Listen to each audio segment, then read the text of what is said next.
Hi everyone, it's Father Sam Kachuba, and this is Faith Friday. I'm here with a very good friend of mine, Mr. Sean Forrest. Hey.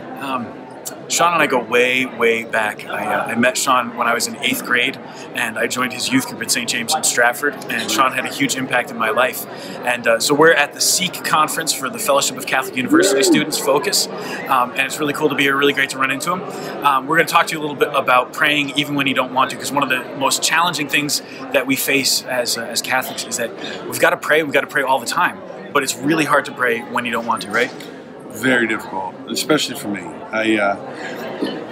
It's a struggle for a guy sometimes to be like, all right, I'm just going to take some quiet time, because like for me, I'm like, I've got things, I got to get them done. I've got to do this. And I run a ministry, and I found myself getting so lost because I was doing so many works. Let me put it this way. My spiritual director, Father Jean-Paul Roy, brilliant, incredible man. I'd just done 2 weeks of straight talks, ministered to thousands of people. And after just 5 minutes of talking with me, he goes, Sean, you speak so eloquently about the Lord. I can't wait for you to know him again.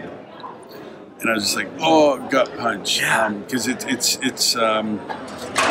it's all works oriented, the love runs out. It's like being in a marriage and just doing all the stuff, but forgetting to tell your spouse that you love them. And keep building the romance. You both get so busy working, and it looks like the house is operating and everything's okay, but the centerpiece is falling apart. So I'm always really convicted when I have somebody come up and tell me, Father, you know, I'm not praying as much as I should. I probably can't pray as much as you do, and I always kind of have to just review my own life in that moment. Like, this person thinks that I'm praying all the time, and they're telling me that they're not praying as much as they ought to, and I'm like, I'm not praying as much as I ought to either. You know? Well, I think it's G.K. Chesterton said, if something's worth doing, it's worth doing poorly. and that's the same with prayer, because even if you can't breathe well, you should still keep doing it and keep you alive, and same with prayer. So sometimes, even if it's just like, take a second, I'll go, God, I'm here. I'm here. Honestly, that would be my prayer, because that's all I could utter out. Do. And then, man, thank God for those form prayers, Our Father. So it's like, my brain can't think of anything.